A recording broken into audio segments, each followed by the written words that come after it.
Hey, Coach. Following the huge win against the Pelicans, we saw this team take to the court, take the locker room, go to the weight room, and that was after a big win. What's this team's reaction and emotions been like these last few days after the Clippers loss? Been the same approach. Gosh, you said the Clippers lost like a president got shot or something. We lost to a really good team. We had a chance to win down the stretch. And one of the culture pieces we've tried to implement is we don't let wins and losses dictate the atmosphere and the culture that we feel like we are establishing. And so your question, obvious, I mean, it gives me a chance to talk about that. Like that's something that I've learned over the years cannot change. No matter what happens on the floor, our gym stays the same. We want everybody here excited about coming to work. Um, and I think that allows for us to have a level of consistency in how we approach development. And the most important thing is people are excited to come to work. So nothing changed.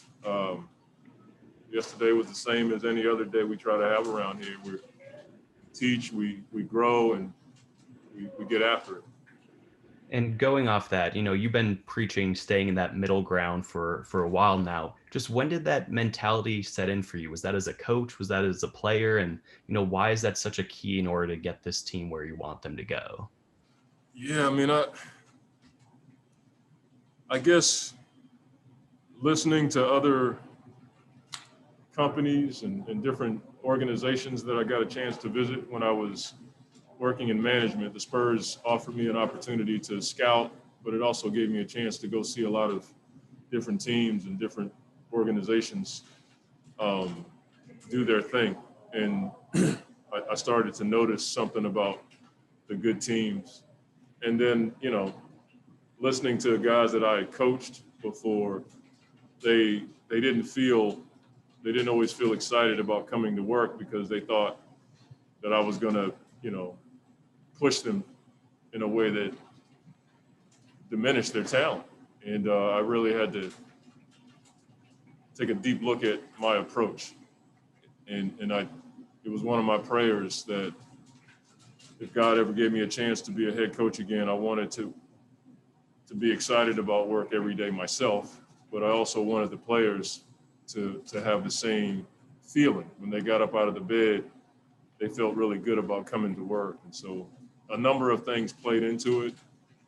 But the last thing that I talked about was probably the biggest.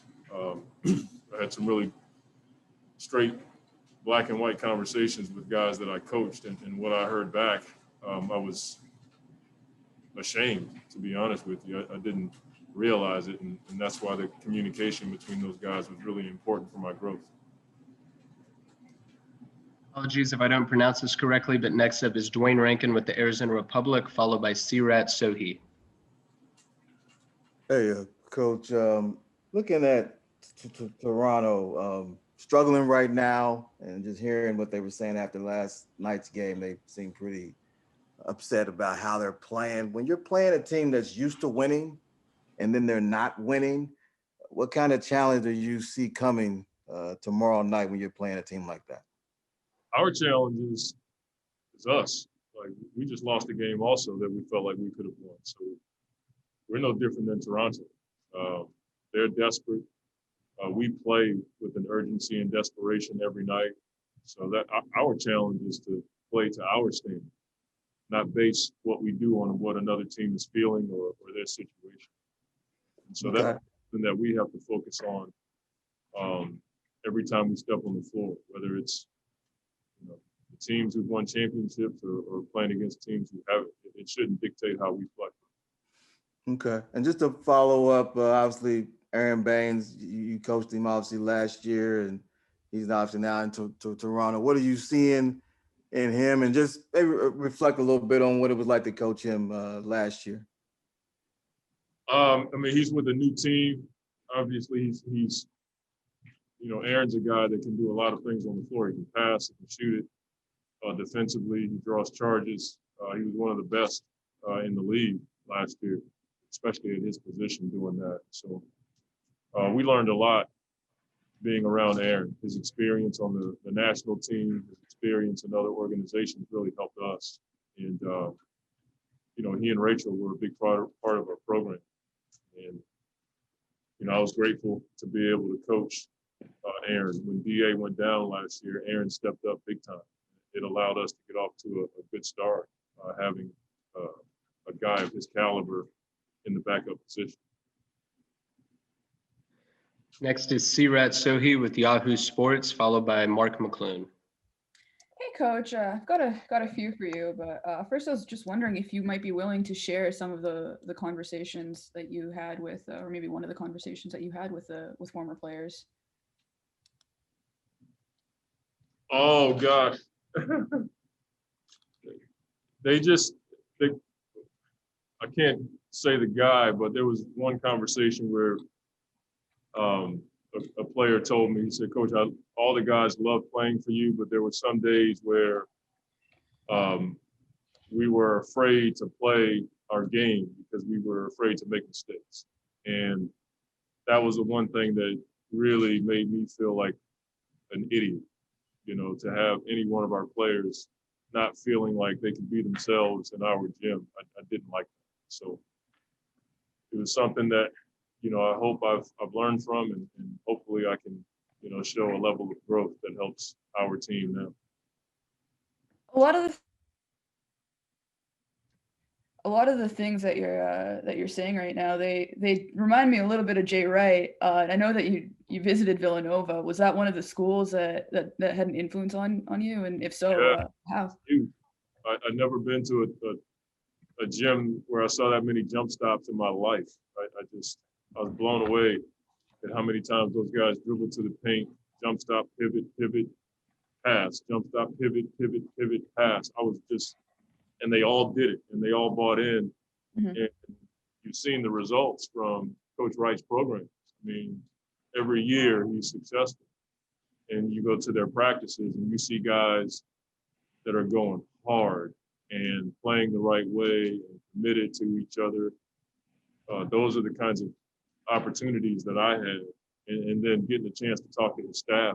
I would get a chance after practice to talk to the staff, and I was taking notes. I was asking them questions. They were all asking me stuff like, hey, how do we, what's it like? And I was like, dude, trust me, I don't have much to offer. I was taking notes everywhere I went, but that program for sure, I learned a lot from. Next is Mark McClune with Channel 3, Channel 5, followed by Kellen Olson. Hey, Monty, thanks for the time today.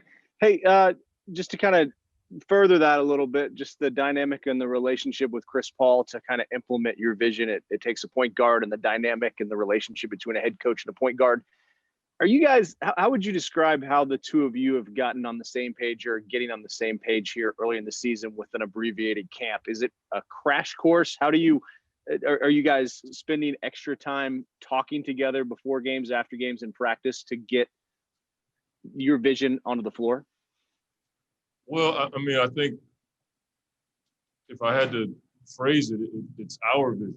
I'm spending a lot of time talking to Chris before practice, during practice, after practice, away from the gym to try to figure out how we can do it better, not how I can. And as I've said a number of times, when I coached Chris in New Orleans, I felt like when I reflected on that time, it was all about how I can do it. Trying to, show how much I know as an NBA first-time coach. And it was just a level of insecurity that's, embarrassing when you admit it. Now I'm more inclined to, pick his brain and listen to where he feels effective, or listen to how he wants DeAndre to set a screen, or how he can be with Devin or anybody on our team. So it becomes our vision as opposed to me trying to cram something. I don't think that's effective. It can be effective for a short period, but over the long haul, I don't think that's going to be something that we can sustain. Next is Kellen Olson with Arizona Sports, followed by Dwayne Rankin. Hey, Coach, you guys are playing at one of the slowest paces in the league right now and are down a bit compared to last year. I know that's not indicative of success necessarily, but where do you feel like the pace of the offense has been through 7 games so far in terms of where you like it? Probably not where we wanted. I mean, you don't want to be. I don't think being first is an indicator. Pace is something that I think is one of the weird analytics. You could be a slow team but get a ton of offensive rebounds and be higher in pace than you really are. So I don't get all the pace talk, but you don't want to be last as it relates to that stat. So we are aware of it. We want to be efficient. So that's how I've always approached it. And leave it to you, Kellen, to bring that up in the media session. All right, Coach. Final two questions are Dwayne Rankin with it. You guys get that lefty there? Cole's over here embarrassed because I said that. He may. All right, Coach. Final two questions are going to be Dwayne Rankin with the Arizona Republic, followed by Sirat Sohi. Yeah, Coach. Just wanted to get an update on injuries, if everybody came out okay, and is on the status of Jalen and Nader. And then second, just you've had a couple of days, probably went over film already, obviously. Just maybe speak to that a little bit on what you saw in terms of how the guys play once you now got a second look at it. Well, one, Jalen and Nader, they're improving. Abdul's actually a full go. Jalen's not quite there yet. There's really nothing new to report. He's improving, but he's not ready to go full bore just yet. Just looking at the film, we got a number of quality shots.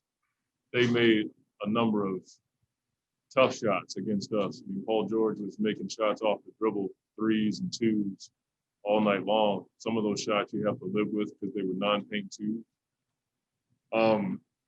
Defensively, I thought we were pretty good. We had some breakdowns in some of our coverages, but for the most part, outside of the barrage in the first half, we were pretty solid. The thing that I'm seeing with our guys is our multiple efforts cover up the schematic faults. And so we just got to continue to cut down on the faults in our scheme so that, we can couple that with the effort. And I think we're going to continue to improve. I think the last two games, we've rated 18th and 30th in defense. And we're still, I think, top 5, maybe even number 3 defensively. So we know we can improve. We know we can cut down on some of the mistakes. And we saw a bunch of them in the film, and some of those mistakes were covered up by effort. If we can just cut down on the things we can't control, like where we guard the inbounder, getting back in transition and sprint, turn, and toss, and then making sure we rebound the ball, like that's going to cover up a multitude of mistakes on defense. Final question is Sirat Sohi with Yahoo Sports. Hey, thanks for letting me get in there again. I was just wondering how much of the switching you guys are doing is schematic. It's a part of our package for sure, and the two guys that allow us to do it. I mean, most teams, switch 2 through 4, but we have the ability to do it 1 through 5 because of Chris and DA. Like DA can guard a lot of guys. The other day, guys hit tough shots on him over a contested hand. They didn't get by him. He had one situation with Kennard on the baseline that he went for the pump fake and fouled him. But overall, like we don't mind putting DA in situations where he's guarding smaller guys because he can move his feet and usually shows pump fake discipline. And Chris is just a tenacious defender. So those two guys allow us to do the switching 1 through 5. And a lot of teams are doing that now. We're no different. Yeah, Chris, just wanted to get your thoughts on the game and your takeaways from it. Obviously, was down big, got it within 1, and just wasn't able to pull it out at the end. The Clippers game? Yeah.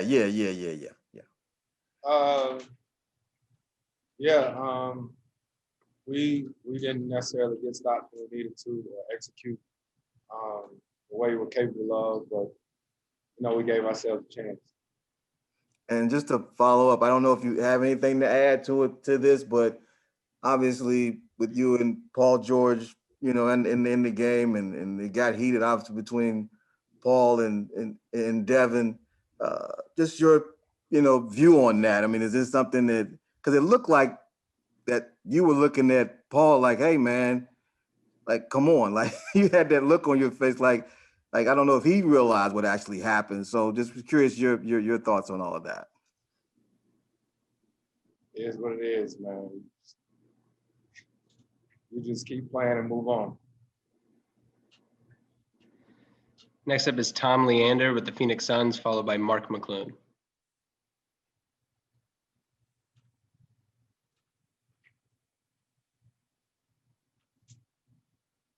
Tom, do we have you? All right, we'll come back. Next up is Mark McClune with Channel 3, Channel 5, followed by Tom Leander. Hey, Chris, thanks for the time today. Hey, Monty was talking earlier a little bit about just the differences from, you know, when he was the head coach in New Orleans and you played for him to now, how his leadership style has changed. How much has the dynamic between you and him changed, and how much have you seen him, I guess, you know, his leadership style change from when you played for him in New Orleans? I'm sure he's seen some things change with me as well as me with him. You know, even though I don't feel like it was 10 seasons ago. But I think the thing that we're both grateful for is the opportunity to get together again. And I tell people this all the time is if I were like a head coach, like as far as like preparation and everything like that, I would be Monty. You know what I mean? Like he, when it comes to a game, when it comes to teaching plays or movements or whatnot, he doesn't leave anything like for chance. You know what I mean? Our team is prepared for every game. And I think that's one of the biggest things that I respect about him and our staff. Next is Tom Leander with the Suns broadcast, followed by Sirat Sohi. Sorry about that, Chris. Hey, what has impressed you so far about Cam Payne, and how has his game changed since he first entered the league? I mean, I vaguely remember Cam when he played in OKC. I watched him play a lot in the bubble. Whatever, I don't know, a couple months ago. I don't want to say last season because it don't feel like it was that long ago. But I actually seen Cam before the season last summer in Miami. I actually trained with him a couple of days. And now, like being with him every day, he's just a consummate team guy. You know what I mean? And aside from that, being a great player, playing at the pace that he plays with, is a huge piece of our team. So his confidence is huge, and I mean, I'm loving playing alongside of him. Next up is Sirat Sohi with Yahoo Sports, followed by Christos Saltis.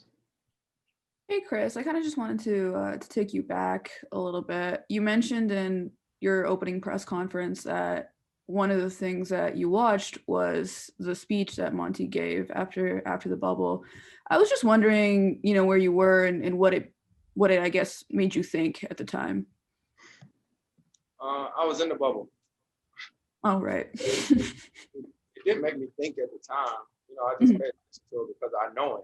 I have a relationship with him. I played, and I knew Book already. So when you played on a team or with a coaching staff, you sort of know what those feels are, and you can see the way that the team plays with the energy. Because a lot of times, teams take on the personality of the coach, right? And so Monty has always been a fighter, and representatives is represented in the team that he coaches. Next is Christos Saltis with Sport DNA in Greece, followed by Mark McClune. Hello, Chris. I would like to ask you what it means about the mentality of the team, the second half against the Clippers, because you didn't back down, you never give up on the game, you make a great run on the second half. What it means about your mentality, and also about you, what impressed you most about DeAndre Ayton's progress so far? As far as not backing down, I don't think we'll back down any team. You know, I think we have confidence going into every game that, you know, we're going to win. And DA's been great because he's been so receptive. You know, for him to be a number one pick and a young guy, he could be like, look, I'm gonna do it my way. I'm gonna just do this. I'm gonna do that. But he's got a lot of different guys in his ear every day, and that can get annoying, which is why I think a lot of us pick our, spots. When I'm gonna say something, when Jay gonna say something, when Coach gonna say something. But he's been all ears, and you can't ask for nothing more than that. All right, Chris, final two are going to be Mark McClune with Channel 3, Channel 5, and Paul Richardson. Hey, Chris, we hear a lot that you learn more from a loss, and I know it's no fun suffering a loss, but how did the loss the other night translate onto the practice floor today? We had practice yesterday too. I think being on a lot of teams, you can just tell the energy of the team, after a win and after a loss. The spirit was right yesterday, which was important. The spirit was right today. The good thing about this league is that you don't have too many days in between games to dwell on the last game. But, for us, each game is about building. It's about building. Final question comes from Paul Richardson with the Sports Cave.